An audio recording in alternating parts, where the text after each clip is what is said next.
กันเฮาจะเฮ็ดด้วยกันเรื่องพระเจ้าจะประกาศก้องไปด้วยกันเฮาจะไปทำด้วยกันมีความเชื่อต้องมีการกระทำและสิ่งที่อธิษฐานเพื่อกันจะบ่สิ้นตั้งชีวิตให้พระคิดนำเฮาจะมาไว้คริสเตียนต้องทำแบบนี้พระเจ้าได้สิ้นสุดใจ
หับใส่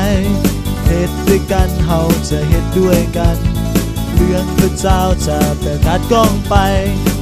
ด้วยกันเฮาจะไปทำด้วยกัน